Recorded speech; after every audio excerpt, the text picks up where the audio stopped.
في العدو قلنا محافظات مشغولة بزهم كلهن. الرجال هذي يصيروا يقاتلوا. أصحاب الحوالات. أيوه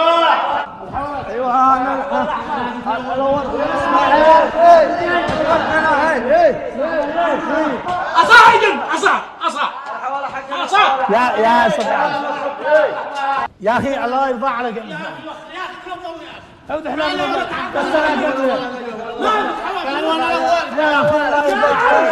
أنا جيت الأول. يا من هذا الاول يعلم الله لو ما تنظموا ما فيش ولا اي حواله. دعوا اللي معاه حواله من ايران يجي هنا. انا اتكلم عربي. اللي معه حواله من ايران يجي هنا.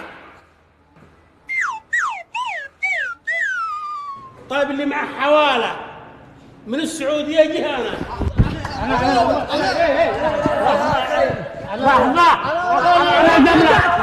هذا قلت عدوان سعودي. عدوان سعودي هو بتجيبوا وتستلموا من العدوان.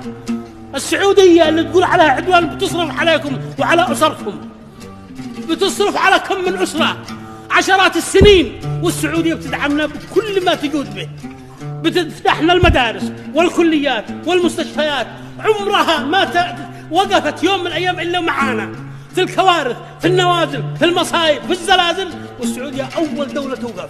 حتى الشوارع كل شيء من عند السعودية. ولم يقولوا لي عدوان سعودي. هذه دولة جارة شقيقة، أرض الحرمين، بنصير نحج ونعتمر، واليوم نحول عدواننا لها. أنتم ناس ما تستحوا وناس ما تفكروا.